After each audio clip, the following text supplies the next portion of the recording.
Welcome सत श्री अकाल जी। मैं हाँ हरजोत कौर ते हाजिर हाँ जी लैके तुहाडा अपना मनपसंद इमीग्रेशन शो उडारी विदेशा नूं। जी हाँ, हर वार की तरह लेटेस्ट अपडेट्स लैके हाजिर हाँ जी। चाहे आप कैनेडा की गल करांगे, चाहे आस्ट्रेलिया की या यूके की भी गल करांगे ते न्यूजीलैंड बारे भी एक खास खबर तुहानूं जरूर सुनावांगे। इसलिए पूरा शो शुरू तो लैके अखीर तक तुसीं ध्यान नाल सुनना ते वेखना है। ते अज दी डिस्कशन दे लई असीं अपने स्टूडियो विच इनवाइट कीता है जी विजन वेज इमीग्रेशन तो visa expert mister Praveen Arora ji नूं। बहुत बहुत स्वागत है जी। सत श्री अकाल जी। सब तो पहला मैं चाहूँगी कि कैनेडा के अपडेट्स बारे आप गल करिए, क्योंकि असीं जानते हैं कि जनवरी इनटेक फुल हो चुके हैं, उस तो बाद मई और सैप्टेंबर इनटेक बारे भी गल करांगे। पर की कोई हुण लेटेस्ट अपडेट्स आए ने जो स्टूडेंट्स तक पहुँचने बहुत ही जरूरी ने? कैनेडा के अंदर दो इंपोर्टेंट जो अपडेट्स हैगियां ने, एक तो स्टूडेंट्स वास्ते है और सैकेंड जिहड़ा हैगा बच्चों के पेरेंट्स वास्ते और ग्रैंड पेरेंट्स वास्ते है। स्टूडेंट्स जिन्हां दे जनवरी इनटेक की अगर आपां गल करते हैं, अगर वीज़ाज नहीं आ रहे तो किसी भी कोई वरीड होने की जरूरत नहीं। अगर उनका प्रोफाइल अच्छा है तो बड़ी अच्छी उम्मीद की जा सकती है वीज़ा निकल जाएंगे उन्होंने। ऐसे अपडेट नूं करते हुए जो दिसंबर 2021 के अंदर कैनेडा इमीग्रेशन ऑनलाइन स्टडीज़ नूं बंद कर रही सी, उन्होंने अज उन्होंने अपडेट किया अगस्त 2022 तक अगर बच्चे अपनी वीज़ाज नहीं आए तुसी अपना ऑनलाइन रजिस्ट्रेशन कराओ, अपनी स्टडी कंटिन्यू करो और अपनी रजिस्ट्रेशन जिहड़ी तुसी करवाई है उन्होंने जीसीकी ते जाके अपलोड करवा लो। अपनी स्टडी कंटिन्यू कर लो। एक पॉजिटिव इंप्रैशंस दे नाल इमीग्रेशन चाहे तुहानू लेट डिसीजन दे, अच्छे प्रोफाइल नू इमीग्रेशन डिसीजन जरूर पॉजिटिव देगी। पहला तो एक फैक्टर है। दूसरा जो डिले हो रहा है, डिले होने का रीजन है कि इस time approximately 7.5 lakh applications Canada immigration के अंदर पेंडिंग्स पईयां ने, जिन्हां दे अंदर स्टूडेंट्स की अगर आपां गल करिए अप्रोक्सीमेटली 1.5 लाख ने। ते थोड़ा डिले तो होएगा, स्टाफ तो उन्ना ही जिहड़ा काम कर रहा है। और उस तो बाद जी पेरेंट्स की जो न्यूज़ आई वो सब तो इंपोर्टेंट है। जो पेरेंट्स और ग्रैंड पेरेंट्स कैनेडा जाना चाहते हैं, होंदा की सीगा कि अगर पेरेंट्स की फाइल लॉजमेंट की जाती सी, उन्हां दा कोई डिफरेंट प्लेटफॉर्म नहीं सीगा। इस टाइम कैनेडा इमीग्रेशन ने स्टूडेंट वीज़ा तो हट के एक डिफरेंट प्लेटफॉर्म बनाया, लाइक पीआर की तरह एक अलग प्लेटफॉर्म, स्टूडेंट वीज़ा की तरह अलग प्लेटफॉर्म। ओदा बेनीफिट की है कि इमीग्रेशन पेरेंट्स या ग्रैंड पेरेंट्स का वीज़ा विद इन 3 वीक्स के अंदर तुहानू रिस्पोंड करेगी। अल्टीमेटली वो पेरेंट्स और grand parents Canada immigration openly invite कर रही है और वीजा अप्रूव्ड करेगी विद इन 3 वीक्स के अंदर। है बहुत अच्छी पॉजिटिव न्यूज़ है। मतलब अलग कैटेगरी बना दी थी ताकि ਜਿਹੜੇ ਵੀ पेरेंट्स या ग्रैंड पेरेंट्स जाना चाहते हैं ਉਹਨਾਂ ਨੂੰ जो है ज्यादा मुश्किल ना आवे, ईजी कर देता ਉਹਨਾਂ ਦਾ प्रोसेस। बिल्कुल ਉਹਨਾਂ ਵਾਸਤੇ ईजी करता, बिकॉज एक्चुअली कोविड की वजह तो टूरिज्म भी इफेक्ट होया और वो इनवाइट करना चाहते हैं, चाहे वो पेरेंट्स के फॉर्म के अंदर आन या किसी भी तरीके ना। जी जी जी। सो साडे पहले कॉलर साडे नाल लाइन ते जुड़ चुके ने। हेलो हेलो, हाँ जी, सत श्री अकाल जी। की नाम है, किहड़ी जगह तो बोल रहे हो? हाँ मैडम, मैं कमल गल कर रही जी गुरदासपुर तो। हाँ जी कमल जी, की सवाल है? मैम मैं सर ने पूछना सीगा कि मेरा ब्रदर छोटा बाहर है जी कनाडा। ओके। ते ग्रैंड पेरेंट्स ਨੂੰ ਭੇਜਣਾ ਚਾਹ ਰਹੇ ਸੀਗੇ ਜੀ, ਹੈ ਕੁਝ ਪ੍ਰੋਸੀਜਰ ਜਾ सकते हैं किस तरीके? जी जी जी बिल्कुल, इसे टॉपिक ते ਅਸੀਂ ਅੱਜ ਗੱਲ ਕਰ ਰਹੇ ਹਾਂ ਜੀ। ਹੁਣੇ ਗੱਲ ਹੋ ਰਹੀ ਸੀਗੀ ਕਮਲ ਜੀ, ਆਪਾਂ ਗੱਲ ਕਰ ਰਹੇ ਸੀਗੇ ਕੈਨੇਡਾ ਇਮੀਗ੍ਰੇਸ਼ਨ ਇੱਕ ਡਿਫਰੈਂਟ ਪਲੇਟਫਾਰਮ ਲੈ ਕੇ ਆਈ ਹੈ, ਸੈਪਰੇਟ ਪਲੇਟਫਾਰਮ ਲੈ ਕੇ ਆਈ ਹੈ पेरेंट्स और ग्रैंड पेरेंट्स वास्ते, जिन्हों का रिजल्ट अगर इमीग्रेशन के अंदर फाइल पुट ऑन की जाएगी और इमीग्रेशन पॉजिटिवली उन्होंने 3 वीक्स के अंदर रिस्पोंड करेगी और आलमोस्ट जे तक सानू उम्मीद है 100% वीज़ा सक्सैस रेट भी है उन्होंने निकलेगा। जी जी जी जी बिल्कुल। तो बाकी दर्शकों को भी जरूर कहना चाहांगे कि तुसी भी इस शो के दौरान जो है अपनी प्रोफाइल डिस्कस करनी है या फिर कोई भी तुहाडी क्वेरी है कैनेडा नूं लैके किसी भी कंट्री नूं लैके, तो तुसी इस शो का हिस्सा बन सकते हो। लगातार जो नंबर है स्क्रीन के उपर डिस्पले हो रहे हैं, इस उपर कॉल कर सकते हो। सिर्फ शो विच ही नहीं, शो तो बाद भी, क्योंकि मैं हर बारी गल करदी कि कुछ स्टूडेंट्स अपनी प्रोफाइल जो है शो विच नहीं डिस्कस करना चाहते, तो तुसी शो तो बाद भी इन्हां सेम नंबर्स उपर अपनी प्रोफाइल डिस्कस कर सकते हो। तो जेकर तुसी विजिट करना चाहते हो विजन वेज के ऑफिस विच, तां चंडीगढ़, नवां शहर, फरीदकोट, बलाचौर, करनाल, अंबाला, यमुनानगर ते बराड़ा विच इन्हां दे ऑफिस ने। जिथे तुहानूं नेड़े लगदा है उत्थे तुसी पहुंचो, अपने डॉक्यूमेंट्स लैके जरूर पहुंचो, अपने पेरेंट्स नूं नाल लैके जरूर जाओ, ताकि सही सलाह लैण तो बाद सही रस्ते ते तुरदे होए तुसी अपना विदेश जाण दा सपना साकार कर सको। जी कैनेडा दी ही आपां गल करिए तां रिफ्यूजल्स नूं देखदे होए भी हुण स्टूडेंट्स अजकल बहुत ज़्यादा चिंतित ने कि असीं अप्लाई करांगे ते इह तां नहीं कि कोई दौर हुण इहो जिहा शुरू हो गया होवे कि कैनेडा तो रिफ्यूजल्स ही आ रहे हैं। देखो इत्थे ना एक इंपोर्टेंट चीज़ है कि जदों भी आपां कोई कंट्री या कंट्री चूज़ करते हैं, जी जी कभी भी जिद दे नाल कंट्रीज चूज़ नहीं की जाती है, डिपेंड करता है प्रोफाइल दे उत्ते साडा प्रोफाइल की है। बिल्कुल बिल्कुल। हुण ਕੁਝ ਸਟੂਡੈਂਟਸ ਐਸੇ ਹੁੰਦੇ ਨੇ ਜਿਨ੍ਹਾਂ ਦਾ 4 ਸਾਲ ਦਾ ਗੈਪ ਹੈ, 3 ਸਾਲ ਦਾ ਗੈਪ ਹੈ ਔਰ 6 ਨੋਟ ਲੈਂਦੇ 5.5 ਬੈਂਡਸ ਹੈਗੇ ਨੇ, ਉਹ ਕਹਿੰਦੇ ਮੈਂ ਕੈਨੇਡਾ ਹੀ ਜਾਣਾ ਹੈ। ਤੇ ਏਜੰਟਸ ਕੀ ਕਰਦੇ ਨੇ 10 20 30 50 ਹਜ਼ਾਰ ਦੇ ਉਹਦੇ ਚੱਕਰ ਦੇ ਅੰਦਰ ਉਹਨੂੰ ਕਹਿੰਦੇ ਠੀਕ ਹੈ ਜੀ ਕੈਨੇਡਾ ਦੀ ਐਪਲੀਕੇਸ਼ਨ ਲਗਾ ਦਿੰਦੇ ਆ। ਬਟ ਐਕਚੁਅਲੀ ਇੱਥੇ ਸਟੂਡੈਂਟਸ ਦੀ ਵੀ ਰਿਸਪੌਂਸਿਬਿਲਿਟੀ ਬਣਦੀ ਹੈ ਕਿ ਆਪਾਂ ਉਸ ਕੰਟਰੀ ਦੇ ਅੰਦਰ ਆਪਣਾ ਵੀਜ਼ਾ ਅਪਲਾਈ ਕਰੀਏ ਜਿਹਦੇ ਅੰਦਰ ਸਾਡੀ ਐਲੀਜੀਬਿਲਿਟੀ ਬਣਦੀ ਹੈ, ਚਾਹੇ ਉਹ ਕੈਨੇਡਾ ਹੈ, ਯੂਕੇ ਹੈ, ਆਸਟ੍ਰੇਲੀਆ ਹੈ, ये यूएसए है, कोई भी कंट्री तुसी लगा लो, चाहे वो यूरोप है, किसी भी कंट्री अंदर तुसी अपनी एलिजिबिलिटी दे हिसाब नाल अपने प्रोफाइल दे हिसाब नाल अगर वीजा आप अप्लाई करते हैं तो बड़ा अच्छा सक्सेस रेट मिलता है। कैनेडा इस टाइम ते due to the number of application ज्यादा होने की वजह तो इस टाइम रिफ्यूजल दे रहा है। बट अगर प्रोफाइल अच्छा है 19 पास आउट हो, 20 पास आउट हो या 21 पास आउट है हो तो तुहानू रीलोजमेंट मई या सितंबर इंटेक वास्ते कर लेना चाहिए। एक चीज़ इत्थे ध्यान रखने वाली है कि कैनेडा ਦੇ ਅੰਦਰ 3 ਇਨਟੇਕ ਮੇਜਰਲੀ ਚੱਲਦੇ ਨੇ। ਸੈਪਟੰਬਰ ਇਨਟੇਕ ਸਭ ਤੋਂ ਵੱਡਾ ਇਨਟੇਕ ਹੈ ਜਿਹਦੇ ਅੰਦਰ ਹਾਈਐਸਟ ਵੀਜ਼ਾ ਗ੍ਰਾਂਟ ਹੁੰਦਾ ਹੈ। ਸੈਪਟੰਬਰ ਇਨਟੇਕ ਐਗਜ਼ਾਮਪਲ ਹਮੇਸ਼ਾ ਮੈਂ ਦੇਣਾ ਕਿ ਤੁਸੀਂ ਸਪੋਜ਼ ਕਰੋ 100 ਹੈ, 100 ਸੀਟਸ ਨੂੰ ਵੀਜ਼ਾ ਮਿਲੇਗਾ। ਜਨਵਰੀ ਦੇ ਅੰਦਰ ਉਹ ਐਪਲੀਕੇਸ਼ਨ ਰਹਿ ਜਾਣਗੀਆਂ 50, ਮਈ ਦੇ ਅੰਦਰ ਉਹ ਰਹਿ ਜਾਣਗੀਆਂ 40। ਨਾ ਤਾਂ ਕਾਲਜਿਸ ਕੋਲ ਸੀਟਸ ਹੁੰਦੀਆਂ ਨੇ ਜ਼ਿਆਦਾ ਉਹ ਨਾ ਹੀ ਉਹ ਜ਼ਿਆਦਾ ਵੀਜ਼ਾ ਗ੍ਰਾਂਟ ਕਰਦੇ ਹੈਗੇ ਨੇ। ਮੇਜਰ ਇਨਟੇਕ ਜਿਹੜਾ ਕੈਨੇਡਾ ਦਾ ਸੈਪਟੰਬਰ ਹੈ। ਇਸੇ ਤਰੀਕੇ ਨਾਲ ਅਦਰ ਕੰਟਰੀਜ਼ ਦੇ ਵੀ 2 ਜਾਂ 3 ਇਨਟੇਕ ਹੀ ਹੁੰਦੇ ਨੇ ਜਿਨ੍ਹਾਂ ਦੇ ਅੰਦਰ टारगेट बेस्ड वीजा मिलते हैं। जी जी जी। सो अगले कॉलर भी साडे नाल लाइन ते जुड़ चुके ने जी। हेलो हेलो हाँ जी, सत श्री अकाल जी, की नाम है, केड़ी जगह तो बोल रहे हो? मैम विक्रम बोल रहे हैं जी, नवा शहर तो। हाँ जी विक्रम जी, की सवाल है? मैम मेरे वाइफ ने +2 की है ओके ते वो यूके जाना चाहते ने जी, मैं भी यहाँ जाना चाहता जी। ओके +2 कदों की है? +2 मैम 2019 2019 की है। कितनी परसेंटेज है उन्होंने?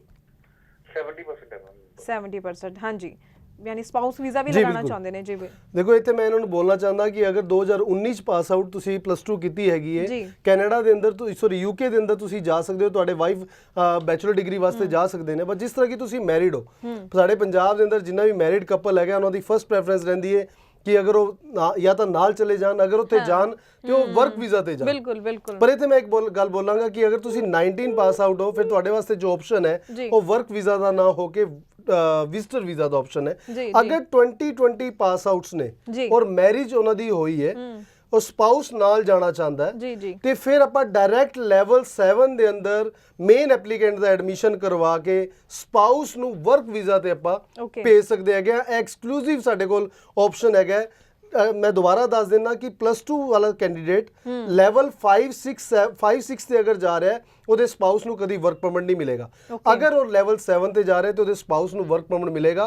ਆਪਾਂ ਮਾਸਟਰ ਡਿਗਰੀ ਦੇ ਅੰਦਰ ਉਹਦਾ ਵਾਸਤੇ ਇੱਕ ਆਪਸ਼ਨ ਹੈਗਾ, ਐਕਸਕਲੂਸਿਵ ਪਾਥਵੇ ਪ੍ਰੋਗਰਾਮ ਹੈਗਾ, ਉਹਦੇ ਅੰਦਰ ਆਪਾਂ ਬੱਚੇ ਦਾ ਐਡਮਿਸ਼ਨ ਕਰਵਾ ਕੇ ਦਿੰਦੇ ਆ ਜੇ ਸਪਾਊਸ ਨੂੰ ਬੜੇ ਆਰਾਮ ਨਾਲ ਵਰਕ ਪਰਮਿਟ ਮਿਲਦਾ ਹੈ। ਇਸ ਦੇ ਵਿੱਚ ਹੋਰ ਕੀ ਰਿਕੁਆਇਰਮੈਂਟਸ ਹੈ ਜਿਸ ਨੂੰ ਫੁੱਲਫਿਲ ਕਰਨਾ ਹੁੰਦਾ ਤਾਂ ਕਿ ਜਿਹੜੇ ਵੀ ਦੇਖ ਰਹੇ ਨੇ ਸਾਡਾ ਸ਼ੋਅ ਸਪਾਊਸ ਵੀਜ਼ਾ ਲਗਾਉਣਾ ਚਾਹੁੰਦੇ ਨੇ, ਅਗਰ ਉੱਥੇ ਜਾ ਕੇ, ਕਿਉਂਕਿ ਹਰ ਕਿਸੇ ਦੀ ਪ੍ਰਾਇੋਰਟੀ ਹੁੰਦੀ ਉੱਥੇ ਜਾ ਕੇ ਕੰਮ ਵੀ ਕਰ ਸਕਦੇ। ਜੀ ਬਿਲਕੁਲ ਬਿਲਕੁਲ। ਮੈਂ ਜ਼ਰੂਰ ਚਾਹੂੰਗੀ ਕਿ ਸ਼ੋਅ ਦੇ ਜ਼ਰੀਏ ਉਹਨਾਂ ਨੂੰ ਰਿਕੁਆਇਰਮੈਂਟਸ ਵੀ ਦੱਸ ਸਕੀਏ ਤਾਂ ਕਿ ਜਿਨ੍ਹਾਂ ਨੂੰ ਲੱਗਦਾ ਕਿ ਇਹਨਾਂ ਦੀ ਪ੍ਰੋਫਾਈਲ ਮੈਚ ਹੁੰਦੀ ਹੈ ਤਾਂ ਜਲਦੀ ਤੋਂ ਜਲਦੀ ਉਹ ਵੀਜ਼ਾ ਲਗਵਾ ਸਕਣ। +2 2020 ਪਾਸ ਆਊਟ, ਉਸ ਤੋਂ ਬਾਅਦ ਅਗਰ ਤੁਸੀਂ ਆਇਲਸ ਕੀਤਾ ਹੈ ਤਾਂ ਗੁੱਡ ਹੈ, 6 ਨੋਟ ਲੈਸ ਦੈਨ 5.5। ਅਗਰ ਆਇਲਸ ਨਹੀਂ ਕੀਤਾ ਤੇ +2 ਦੇ ਇੰਗਲਿਸ਼ ਦੇ ਜਿਹੜੇ ਸਕੋਰ ਹੈਗਾ ਤੁਹਾਡਾ ਉਹ 70% ਹੋਣਾ ਚਾਹੀਦਾ।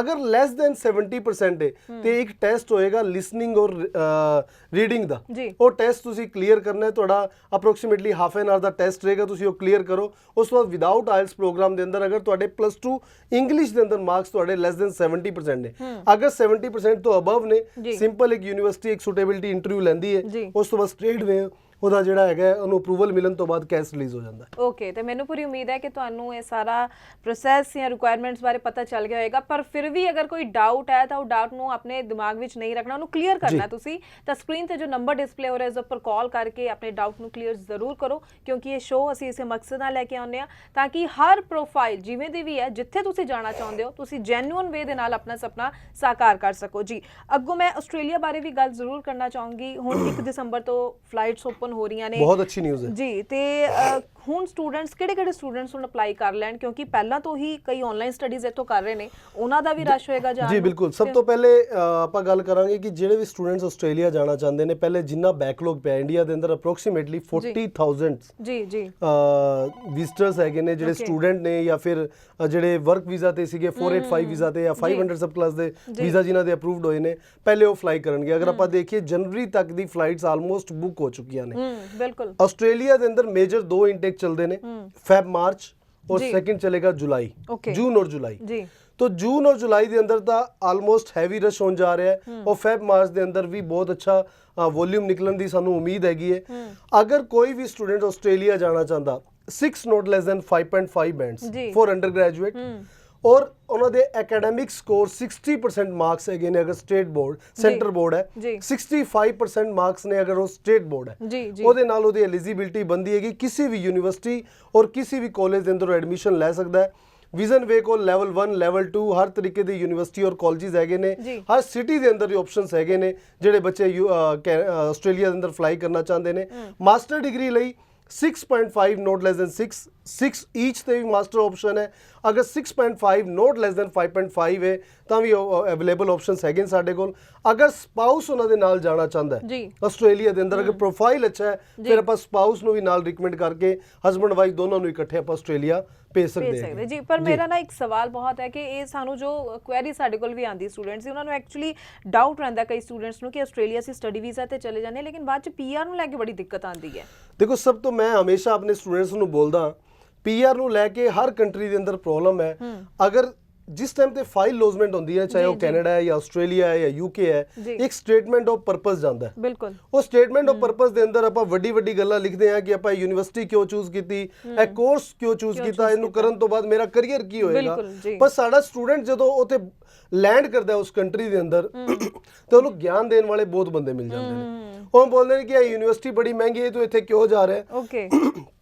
पर अगर ਆਪਾਂ ਕੋਈ ਵੀ ਯੂਨੀਵਰਸਿਟੀ ਜਾਂ ਕਾਲਜ ਚੂਜ਼ ਕੀਤਾ ਹੈਗਾ ਇੱਥੇ ਸਟੂਡੈਂਟਸ ਨੂੰ ਧਿਆਨ ਰੱਖਣ ਦੀ ਲੋੜ ਹੈ ਕਿ ਜਿਸ ਕੋਰਸ ਦੇ ਅੰਦਰ ਤੁਸੀਂ ਪੜਨ ਜਾ ਰਹੇ ਹੋ ਪਾਰਟਿਕੂਲਰ ਉਹ ਕੋਰਸ ਨੂੰ ਸਟੱਡੀ ਕਰੋ।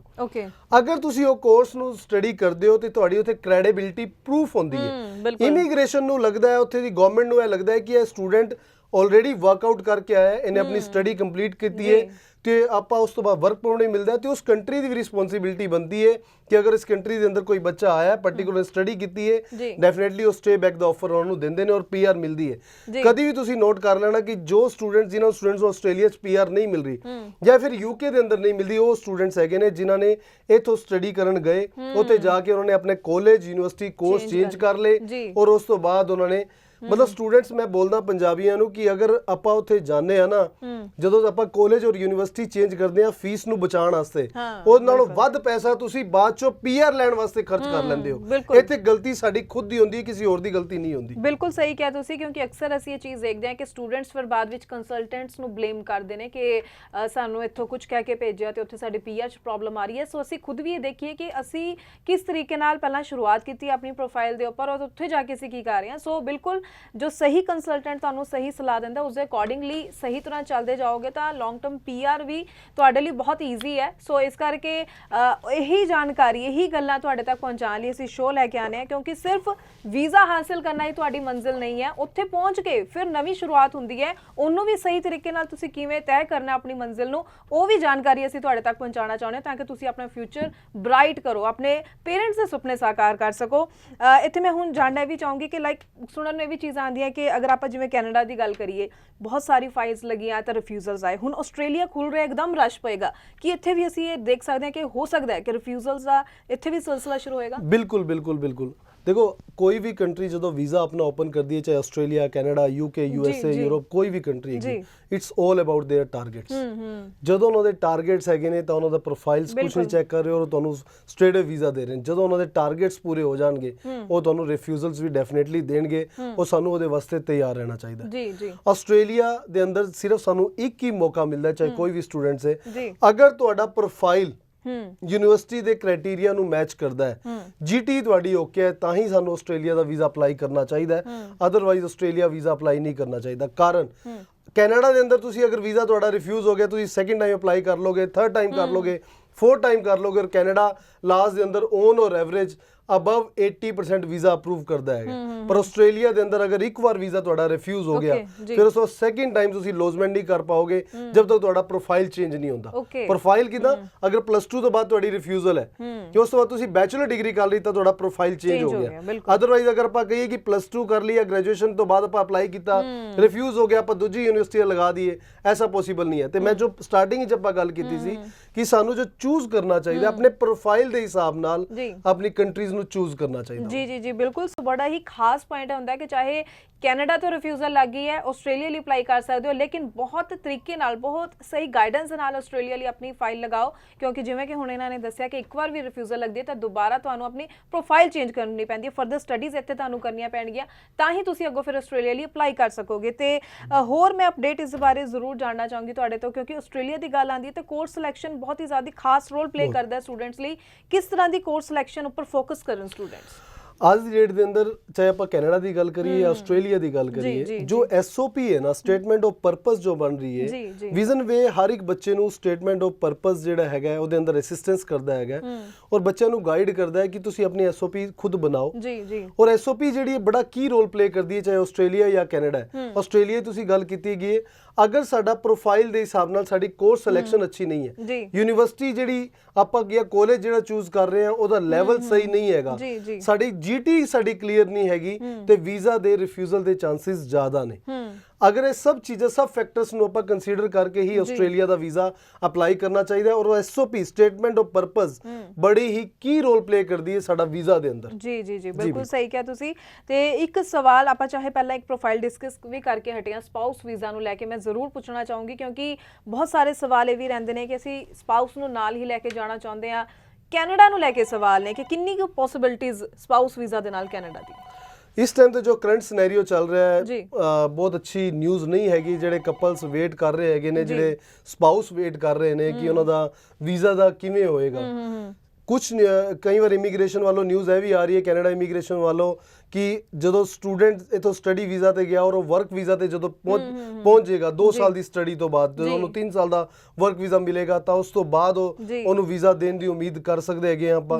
ਬਟ ਰੀਅਲੀ 2 ਸਾਲ ਇੱਕ ਕੁਐਸਚਨ ਉੱਥੇ ਉਹਨਾਂ ਨੇ ਸੈਕਿੰਡ ਇਹ ਵੀ ਰੇਜ਼ ਕਰਤਾ ਕਿ ਅਗਰ ਆਪਾਂ ਉੱਥੇ ਸਟੂਡੈਂਟਸ ਨੂੰ ਬੈਨ ਵੀ ਕਰ ਸਕਦੇ ਆ ਅਗਰ ਸਾਨੂੰ ਇਹ ਲੱਗਿਆ ਕਿ ਇਹਨਾਂ ਦੀ ਮੈਰਿਜ ਜੈਨੂਇਨ ਨਹੀਂ ਹੈ। ਹੁਣ 2 ਸਾਲ ਜਿਹੜੀ ਲੜਕੀ ਉੱਥੇ ਪੜ੍ਹ ਰਹੀ ਹੈ, ਉਹ ਲੜਕਾ ਇੱਥੇ ਵੇਟ ਕਰ ਰਿਹਾ ਹੈ, ਤੇ ਮੈਂ ਤੇ ਸਭ ਨੂੰ ਉਹਨਾਂ ਨੂੰ ਬੋਲਾਂਗਾ ਕਿ ਐਟਲੀਸਟ ਉਹਨਾਂ ਨੂੰ ਈਅਰਲੀ ਵਨਸ ਇੱਥੇ ਇੰਡੀਆ ਟਰੈਵਲ ਕਰਨਾ ਪਏਗਾ ਉਹਨਾਂ ਦੀ ਵਾਈਫਸ ਨੂੰ। ਅਗਰ ਉਹ ਨਹੀਂ ਆਣਗੇ, ਸਪਾਊਸ ਕੋਈ ਵੀ ਹੋ ਸਕਦਾ ਹੈ, ਅਗਰ ਉਹ ਨਹੀਂ ਆਣਗੇ ਤੇ ਉਹਨਾਂ ਦਾ ਜਿਹੜਾ ਬੌਂਡ ਆਫ ਰਿਲੇਸ਼ਨ ਹੈ, ਮੈਰਿਜ ਜੈਨੂਇਨਿਟੀ ਆਫ ਪ੍ਰੂਫ ਨਹੀਂ ਹੋਏਗੀ, ਜਿਹਦੇ ਅੰਦਰ ਵੀਜ਼ਾ ਚਾਂਸਸ ਉਹਨਾਂ ਦੇ ਰਿਫਿਊਜ਼ ਹੁੰਦੇ ਵੱਧ ਜਾਣਗੇ, ਜਿਹੜੇ ਸਪਾਊਸ ਇੰਡੀਆ ਦੇ ਅੰਦਰ ਵੇਟ ਕਰ ਰਹੇ ਹੈਗੇ ਨੇ। ਤੇ ਇੱਥੇ ਆਪਣੀ ਵਾਈਫਸ ਦੇ ਨਾਲ ਚਾਹੇ ਤੁਸੀਂ ਉਹ ਚੈਟਿੰਗ ਕਰ ਰਹੇ ਹੋ, ਕਾਲ ਰਿਕਾਰਡਸ ਹੈਗੇ ਨੇ, ਆਪਣੀ ਜੈਨੂਇਨਿਟੀ ਨੂੰ ਪ੍ਰੂਫ ਕਰਨ ਲਈ ਤੁਸੀਂ ਇਹ ਸਾਰੇ ਐਵੀਡੈਂਸ ਆਪਣੇ ਰੱਖੋ, ਤਾਂ ਕਿ ਕੱਲ ਨੂੰ ਅਗਰ ਇਮੀਗ੍ਰੇਸ਼ਨ ਸਾਡੇ ਕੋਲੋਂ ਕੁਝ ਵੀ ਡਿਟੇਲਸ ਮੰਗਦੀ ਹੈ ਤੇ ਸਾਡੇ ਕੋਲ ਇਹ ਸਭ ਚੀਜ਼ਾਂ ਅਵੇਲੇਬਲ ਰਹਿਣੀ ਚਾਹੀਦੀਆਂ ਨੇ ਅਬਾਊਟ ਦਾ ਜੈਨੂਇਨਿਟੀ ਆਫ ਮੈਰਿਜ। ਜੀ ਜੀ, ਯਾਨੀ ਅਸੀਂ ਇਹ ਸਮਝ ਸਕਦੇ ਹਾਂ ਕਿ ਇਸ ਟਾਈਮ ਤੇ ਸਪਾਊਸ ਵੀਜ਼ਾ ਲਈ ਬੈਸਟ ਆਪਸ਼ਨ ਯੂਕੇ ਦੇਖੀ ਜਾ ਸਕਦੀ ਹੈ। ਜੀ ਬਿਲਕੁਲ ਜੀ, ਯਾਨੀ +2 ਤੋਂ ਬਾਅਦ यूके एक ऐसा डेस्टिनेशन है जो इमिग्रेशन इस टाइम पे सिर्फ मैरिज सर्टिफिकेट मांग रही है, गुरुद्वारा सर्टिफिकेट या कुछ फोटोग्राफ्स। ते जिन्ने भी स्टूडेंट्स अगर स्पाउस तुसी जाना चाहते हो, स्पाउस वर्क परमिट लेना चाहता है, तो UK is the best destination for the ਉਹਦੇ ਅੰਦਰ यूके ਦੇ ਅੰਦਰ ਸਾਡੇ ਕੋਲ ਵਿਦਆਊਟ ਆਇਲਸ ਵੀ ਆਪਸ਼ਨ ਹੈ, ਲੋ ਆਇਲਸ ਦੇ ਨਾਲ ਵੀ ਆਪਸ਼ਨ ਹੈ। ਮੰਨ ਲਓ ਤੁਹਾਡੇ 5.5 ਹੈ, ਨੋਟ ਲੈਸ ਦੈਨ 5.5 ਨੇ, ਜਾਂ 5 ਬੈਂਡਸ ਨੇ, ਨੋਟ ਲੈਸ ਦੈਨ 4.5 ਬੈਂਡਸ ਨੇ, यूके ਵੀ ਆਇਲਸ ਕੀਤੀ ਹੈ, ਜਾਂ 6 ਨੋਟ ਲੈਸ ਦੈਨ 5.5 ਨੇ, ਜੋ ਆਸਟ੍ਰੇਲੀਆ ਦੇ ਅੰਦਰ ਐਲੀਜੀਬਲ ਨਹੀਂ ਹੈਗੇ, ਉਹ ਆਪਸ਼ਨਸ ਇਹਨਾਂ ਵਾਸਤੇ ਅਵੇਲੇਬਲ ਹੈਗੇ ਨੇ। ਬਿਲਕੁਲ, ਯਾਨੀ ਕਿ ਤੁਹਾਡੀ ਪ੍ਰੋਫਾਈਲ ਜਿਸ ਤਰ੍ਹਾਂ ਦੀ ਵੀ ਮਰਜ਼ੀ ਹੈ, ਚਾਹੇ ਆਇਲਸ ਵਿੱਚ ਸਕੋਰ ਘੱਟ ਹੈ ਤੁਹਾਡਾ, ਚਾਹੇ ਗੈਪ ਆ ਗਿਆ, ਚਾਹੇ ਪਹਿਲਾਂ ਰਿਫਿਊਜ਼ਲ ਹੈ ਕਿਤੇ, ਹਰੇਕ ਪ੍ਰੋਫਾਈਲ ਇੱਕ ਬੈਸਟ ਆਪਸ਼ਨ ਹੁੰਦੀ ਹੈ, ਲੇਕਿਨ ਤੁਹਾਨੂੰ ਉਹ ਬੈਸਟ ਆਪਸ਼ਨ ਇੱਕ ਬੈਸਟ ਕੰਸਲਟੈਂਟ ਹੀ ਦੱਸ ਸਕਦਾ ਹੈ। ਇਸ ਲਈ ਅਸੀਂ ਤੁਹਾਨੂੰ ਦੱਸ ਰਹੇ ਹਾਂ ਕਿ ਵਿਜ਼ਨ ਵੇ ਦਾ ਜੋ ਨੰਬਰ ਲਗਾਤਾਰ ਡਿਸਪਲੇ ਹੋ ਰਿਹਾ, ਇਸ ਉੱਪਰ ਕਾਲ ਜ਼ਰੂਰ ਕਰੋ। ਪ੍ਰੋਫਾਈਲ ਦੇ ਉੱਪਰ ਕਾਫੀ ਟਾਈਮ ਤੋਂ ਸੋਚ ਰਹੇ ਹੋ, ਸਹੀ ਆਪਸ਼ਨ ਨਹੀਂ ਲੱਭ ਰਹੀ ਹੈ, ਇੱਕ ਵਾਰੀ ਕਾਲ ਕਰਕੇ ਜ਼ਰੂਰ ਡਿਸਕਸ ਕਰੋ। ਮੈਂ ਤਾਂ ਕਹੂੰਗੀ ਕਿ ਤੁਸੀਂ ਅਗਰ ਵਿਜ਼ਿਟ ਕਰ ਸਕਦੇ ਹੋ ਤਾਂ ਅਸੀਂ ਪੂਰੀ ਡਿਟੇਲ ਨੀਚੇ ਸਕਰੋਲ ਦੇ ਵਿੱਚ ਆ ਰਹੀ ਹੈ ਕਿ ਕਿੱਥੇ ਕਿਹੜੀ ਬ੍ਰਾਂਚਿਸ ਆ, ਉੱਥੇ ਡਾਕੂਮੈਂਟਸ ਲੈ ਕੇ ਵਿਜ਼ਿਟ ਕਰੋ ਤਾਂ ਕਿ ਡਾਕੂਮੈਂਟਸ ਦੇਖ ਕੇ ਸਹੀ ਅਸੈਸਮੈਂਟ ਕਰਕੇ ਤੁਹਾਨੂੰ ਗਾਈਡ ਕੀਤਾ ਜਾ ਸਕੇ। ਸੋ ਅੱਜ ਕੱਲ ਜੋ ਹੈ ਬਹੁਤ ਰਸ਼ ਹਰ ਪਾਸੇ ਹੋ ਰਿਹਾ ਹੈ, ਟਾਈਮਲੀ ਨਹੀਂ ਲਗਾਓਗੇ ਆਪਣੀ ਫਾਈਲ ਤਾਂ ਹੋਰ ਬਹੁਤ ਦੇਰ ਹੋ ਜਾਏਗੀ। ਸੋ ਜ਼ਿਆਦਾ ਦੇਰ ਨਾ ਹੋਵੇ, ਇਸ ਲਈ ਫਟਾਫਟ ਜੋ ਹੈ ਪਹੁੰਚ ਕੇ ਆਪਣੇ ਡਾਕੂਮੈਂਟਸ ਦੀ ਅਸੈਸਮੈਂਟ ਕਰਵਾਓ। ਨਿਊਜ਼ੀਲੈਂਡ ਬਾਰੇ ਵੀ ਅਪਡੇਟ ਹੈ ਕੋਈ, ਮੈਂ ਉਹ ਜ਼ਰੂਰ ਤੁਹਾਡੇ ਤੋਂ ਜਾਣਨਾ ਚਾਹੂੰਗੀ। बड़ी अच्छी न्यूज़ है जी। न्यूजीलैंड जो कि पिछले 2 साल तो बंद है, जिस तरह कि ਆਸਟ੍ਰੇਲੀਆ ने दिसंबर के अंदर ओपन करता है, इस तरीके ਨਾਲ न्यूजीलैंड ਐਗਜ਼ੈਕਟਲੀ 6 ਮੰਥਸ ਤੋਂ ਬਾਅਦ ਮਈ ਦੇ ਅੰਦਰ ਓਪਨ ਕਰਨ ਜਾ ਰਿਹਾ ਹੈ ਔਰ ਉਮੀਦ ਕਰਦੇ ਹਾਂ ਕਿ ਬੜੀ ਜਲਦੀ ਸਟੂਡੈਂਟ ਵੀਜ਼ਾ ਵੀ ਨਿਊਜ਼ੀਲੈਂਡ ਦਾ ਸਟਾਰਟ ਹੋ ਜਾਏਗਾ, ਜੋ ਕਿ ਸਾਡੇ ਸਟੂਡੈਂਟ ਜੋ ਈਗਰਲੀ ਆਸਟ੍ਰੇਲੀਆ ਜਾਣਾ ਚਾਹੁੰਦੇ ਨੇ ਜਾਂ ਜਿਨ੍ਹਾਂ ਦੇ ਬ੍ਰਦਰ ਸਿਸਟਰ ਉੱਥੇ ਪੜ੍ਹ ਰਹੇ ਨੇ, ਉਹ ਸੇਮ ਜਗ੍ਹਾ ਤੇ ਜਾਣਾ ਚਾਹੁੰਦੇ ਹੈਗੇ ਨੇ, ਉਹ ਮਈ ਤੋਂ ਬਾਅਦ ਆਪਣੀ ਐਪਲੀਕੇਸ਼ਨ ਲਗਾ ਸਕਦੇ ਨੇ ਔਰ ਉਮੀਦ ਕਰਦੇ ਹਾਂ ਸੈਪਟੰਬਰ ਇਨਟੇਕ ਉਹਨਾਂ ਦਾ ਬਹੁਤ ਅੱਛਾ ਜਾਏਗਾ ਨਿਊਜ਼ੀਲੈਂਡ ਦੇ ਅੰਦਰ। ਜੀ ਜੀ ਜੀ, ਬਿਲਕੁਲ। ਸੋ ਆਪਾਂ ਅੱਜ ਕੈਨੇਡਾ, ਆਸਟ੍ਰੇਲੀਆ, ਯੂਕੇ ਔਰ ਨਿਊਜ਼ੀਲੈਂਡ ਬਾਰੇ ਗੱਲ ਕਰ ਰਹੇ ਹਾਂ। ਕੋਈ ਵੀ ਕੁਐਰੀ ਹੈ, ਲਗਾਤਾਰ ਨੰਬਰ ਡਿਸਪਲੇ ਹੋ ਰਿਹਾ, ਸ਼ੋਅ ਦੇ ਵਿੱਚ ਵੀ ਕਾਲ ਕਰ ਸਕਦੇ ਸਕਦੇ ਹੋ। ਸ਼ੋਅ ਦੇ ਵਿੱਚ ਕਾਲ ਨਹੀਂ ਕਰਨਾ ਚਾਹੁੰਦੇ ਤਾਂ ਸ਼ੋਅ ਤੋਂ ਬਾਅਦ ਵੀ ਸੇਮ ਨੰਬਰ ਸੇ ਕਾਲ ਤੁਸੀਂ ਕਰ ਸਕਦੇ ਹੋ। ਇੱਕ ਵਾਰ ਫਿਰ ਤੋਂ ਮੈਂ ਆਸਟ੍ਰੇਲੀਆ ਬਾਰੇ ਗੱਲ ਕਰਨਾ ਚਾਹੂੰਗੀ, ਕਿਉਂਕਿ ਫੰਡਸ ਸ਼ੋਅ ਕਰਨ ਨੂੰ ਲੈ ਕੇ ਵੀ ਇੱਕ ਸਵਾਲ ਸਾਡੇ ਕੋਲ ਬਹੁਤ ਆਉਂਦਾ ਅਕਸਰ ਸਟੂਡੈਂਟਸ ਦਾ ਕਿ ਅਗਰ ਅਸੀਂ ਲੈਵਲ 1 ਯੂਨੀਵਰਸਿਟੀਜ਼ ਕਾਲਜਿਸ ਵਿੱਚ ਅਪਲਾਈ ਕਰਦੇ ਹਾਂ ਜਾਂ ਫਿਰ ਅਦਰ ਯੂਨੀਵਰਸਿਟੀਜ਼ ਕਰਦੇ ਹਾਂ, ਕੀ ਫੰਡ ਸ਼ੋਅ ਕਰਨ ਦਾ ਥੋੜਾ ਅਲੱਗ ਹੁੰਦਾ ਕਿ ਸੇਮ ਹੀ ਰਹਿੰਦਾ? ਬਿਲਕੁਲ, ਦੇਖੋ ਸਭ ਤੋਂ ਪਹਿਲੇ ਆਪਾਂ ਇੱਥੇ ਸਮਝੀਏ ਕਿ ਇੰਡੀਆ ਜੋ ਕੈਟਾਗਰੀ ਹੈ ਉਹ ਕੰਟਰੀ ਉਹਨਾਂ ਨੇ ਆਸਟ੍ਰੇਲੀਆ ਨੇ ਜੋ ਕੈਟਾਗਰੀ ਰੱਖੀ ਇੰਡੀਆ ਵਾਸਤੇ ਉਹ ਲੈਵਲ 2 ਹੈ ਜੀ। ਅਗਰ ਲੈਵਲ 1 ਯੂਨੀਵਰਸਿਟੀਜ਼ ਵੀ ਹੈਗੀਆਂ ਨੇ ਉਹ ਵੀ ਫੰਡਸ ਕਦੀ ਵੀ ਡਿਮਾਂਡ ਕਰ ਸਕਦੀਆਂ ਨੇ ਔਰ ਇਮੀਗ੍ਰੇਸ਼ਨ ਕੋਲ ਫੁੱਲ ਰਾਈਟਸ ਹੈਗੇ ਨੇ ਤੁਹਾਡੇ ਫੰਡਸ ਕਦੀ ਵੀ ਡਿਮਾਂਡ ਕਰਨ ਦੇ ਜੀ ਜੀ। ਇੱਥੇ ਆਸਟ੍ਰੇਲੀਆ ਦੇ ਅੰਦਰ ਅਗਰ ਆਪਾਂ ਫੰਡ ਦੇ ਚੱਕਰ ਤੋਂ ਬਚਣਾ ਚਾਹੁੰਦੇ ਹਾਂ, ਸਿੰਪਲ ਇੱਕ ਤਰੀਕਾ ਆਪਾਂ ਯੂਜ਼ ਕਰੀਏ, 1 ਈਅਰ ਦੀ ਫੁੱਲ ਫਲੈਜ ਫੀਸ ਪੇ ਕਰ ਦਿਓ। ਓਕੇ, ਫੰਡਿੰਗ ਤੁਸੀਂ ਅਗਰ 1 ਮੰਥ 올ਡ ਵੀ ਸ਼ੋ ਕਰ ਰਹੇ ਹੈਗੇ ਹੋ they are ready to accept ਜੀ ਜੀ। 1 ਸਾਲ ਦੀ ਫੀਸ ਪੇ ਕਰੋ ਔਰ 1 ਸਾਲ ਦੇ ਫੰਡ ਤੁਸੀਂ 1 ਮੰਥ 올ਡ ਫੰਡ ਸ਼ੋ ਕਰ ਦੋ ਤੁਸੀਂ, ਦੈਟ ਇਜ਼ ਐਨਫ। ਸਾਨੂੰ ਕੋਈ ਵੀ ਝੋਲ ਕਰਨ ਦੀ ਜ਼ਰੂਰਤ ਨਹੀਂ, ਕੁਝ ਨਹੀਂ, ਕਿਸੇ ਵੀ ਤਰਫ ਜਾਣ ਦੀ ਜ਼ਰੂਰਤ ਨਹੀਂ ਹੈਗੀ। ਸਟੇਟ ਵਿਜਿਟੀ ਅਪਰੂਵਲ ਲੈ ਕੇ ਆਪਾਂ ਵੀਜ਼ਾ ਲੈ ਸਕਦੇ ਹੈਗੇ ਆ ਜੀ। ਇਮੀਗ੍ਰੇਸ਼ਨ ਚਾਹੇ ਆਪਾਂ ਲੈਵਲ 1 ਯੂਨੀਵਰਸਿਟੀ ਕਰੀਏ ਜਾਂ ਲੈਵਲ 2 ਯੂਨੀਵਰਸਿਟੀਜ਼ ਕਰੀਏ, ਇਮੀਗ੍ਰੇਸ਼ਨ ਕੋਲ ਫੁੱਲ ਰਾਈਟਸ ਹੈਗੇ ਨੇ ਤੁਹਾਡੇ ਫਾਈਨੈਂਸ਼ੀਅਲ ਡਾਕੂਮੈਂਟਸ ਡਿਮਾਂਡ ਕਰਨ ਦੇ, ਕਿਉਂਕਿ ਡਿਟੇਲਸ ਜਿਹੜੀ ਹੈ ਨਾ ਉਹ ਤੁਹਾਨੂੰ ਫਾਰਮ ਦੇ ਅੰਦਰ ਫਿਲ ਕਰਨੀਆਂ ਹੀ ਪੈਣਗੀਆਂ ਜੀ ਜੀ। ਔਰ ਡਿਟੇਲ ਅਗਰ ਮੰਨ ਲਓ ਤੁਹਾਡੇ ਕੰਸਲਟੈਂਟ ਨੇ, ਏਜੰਟ ਨੇ ਉਹਦੇ ਅੰਦਰ ਫਿਲ ਕਰਤੀ ਔਰ ਐਕਚੁਅਲ ਦੇ ਅੰਦਰ ਉਹਦੀ ਅਵੇਲੇਬਿਲਿਟੀ ਨਹੀਂ ਹੈਗੀ, ਦੈਨ ਸਟੇਟ ਵੇ ਤੁਹਾਨੂੰ ਪ੍ਰੋਸੀਜਰਲ ਫੇਅਰਨੈਸ ਆਏਗਾ। ਔਰ ਪ੍ਰੋਸੀਜਰਲ ਫੇਅਰਨੈਸ ਦਾ ਮੀਨਿੰਗ ਆਪਾਂ ਇੱਥੇ ਸਮਝ ਸਕਦੇ ਹਾਂ ਕੀ ਹੁੰਦਾ ਹੈ। ਤੇ ਜੈਨੂਇਨ ਆਪਾਂ ਫੰਡਿੰਗ ਕਰੀਏ, ਆਪਾਂ ਦੂਸਰੇ ਪਾਸੇ ਨਾ ਜਾਈਏ ਜੋ ਸਾਡੇ ਪੰਜਾਬੀ ਜੁਗਾੜ ਵੱਲ ਜਾਂਦੇ ਹੈਗੇ। ਬਿਲਕੁਲ। ਸੋ ਇਸ ਸ਼ੋਅ ਦਾ ਮਕਸਦ ਵੀ ਇਹੀ ਹੁੰਦਾ ਕਿ ਅਸੀਂ ਤੁਹਾਨੂੰ ਹਰ ਜੈਨੂਇਨ ਤਰੀਕਾ ਦਸੀਏ, ਕਿਉਂਕਿ ਜੈਨੂਇਨ ਵੇ ਦੇ ਨਾਲ ਵੀ ਬਹੁਤ ਸਾਰੀ ਆਪਸ਼ਨਸ ਹੁੰਦੀਆਂ ਨੇ, ਪਰ ਤੁਸੀਂ ਕਿਤੇ ਭਟਕੋ ਨਾ। ਇਸ ਲਈ ਹਰ ਜਾਣਕਾਰੀ ਇਸ ਸ਼ੋਅ ਦੇ ਜ਼ਰੀਏ ਤੁਹਾਡੇ ਤੱਕ ਪਹੁੰਚਾਉਂਦੇ ਆ ਤੇ ਅਸੀਂ ਹਮੇਸ਼ਾ ਧੰਨਵਾਦ ਵੀ ਕਰਦੇ ਹਾਂ ਆਪਣੇ ਦਰਸ਼ਕਾਂ ਦਾ ਜੋ ਲਗਾਤਾਰ ਸਾਡੇ ਸ਼ੋਅ ਦੇ ਨਾਲ ਜੁੜਦੇ ਨੇ। ਤੇ ਇੱਥੇ ਕੈਨੇਡਾ ਬਾਰੇ ਇੱਕ ਪ੍ਰੋਫਾਈਲ ਨੂੰ ਲੈ ਕੇ ਮੈਂ ਜ਼ਰੂਰ ਕਰੂੰਗੀ, ਕਿਉਂਕਿ ਅਕਸਰ ਇੱਕ ਪ੍ਰੋਫਾਈਲ ਆਪਾਂ ਨਾਰਮਲੀ ਵੇਖ ਰਹੇ ਹਾਂ ਕਿ ਓਵਰਆਲ 6, 1 2 ਚ 5.5 ਬੈਂਡ। ਇਹ ਪ੍ਰੋਫਾਈਲ ਬਹੁਤ ਜ਼ਿਆਦਾ ਹੈ ਸਟੂਡੈਂਟਸ ਦੀ ਤੇ ਉਹ ਸੋਚਦੇ ਨੇ ਹਮੇਸ਼ਾ ਕਿ ਨੌਨ ਐਸਡੀਐਸ ਵਿੱਚ ਕੈਨੇਡਾ ਲਈ ਅਪਲਾਈ ਕਰ ਲਈਏ, ਤੇ ਪਰ ਸਵਾਲ ਇਹ ਆ ਜਾਂਦਾ ਹੈ ਕਿ ਰਿਫਿਊਜ਼ਲਸ ਆ ਰਹੇ ਨੇ ਤਾਂ ਕਿਤੇ ਨੌਨ ਐਸਡੀਐਸ ਦੇ ਤਾਂ ਨਹੀਂ ਰਿਫਿਊਜ਼ਲ ਜ਼ਿਆਦਾ ਆ ਰਹੇ? ਦੇਖੋ ਨਹੀਂ, ਰਿਫਿਊਜ਼ਲਸ ਨੌਨ ਐਸਡੀਐਸ ਦੇ ਤੇ ਇਸ ਟਾਈਮ ਤੇ ਅਗਰ ਆਪਾਂ ਗੱਲ ਕਰੀਏ ਕਿ ਜੋ ਵੀਜ਼ਾ ਸਕਸੈਸ ਰੇਟ ਹੈ ਆਲਮੋਸਟ 10% ਹੈਗੀ। ਓਕੇ। ਔਰ ਐਸਡੀਐਸ ਦੀ ਅਗਰ ਆਪਾਂ ਗੱਲ ਕਰੀਏ ਉਹਦੇ ਅੰਦਰ ਵੀਜ਼ਾ ਸਕਸੈਸ ਰੇਟ 50 to 60% ਹੈ। ਓਕੇ, ਡਿਪੈਂਡ ਕਰਦਾ ਪ੍ਰੋਫਾਈਲ ਟੂ ਪ੍ਰੋਫਾਈਲ।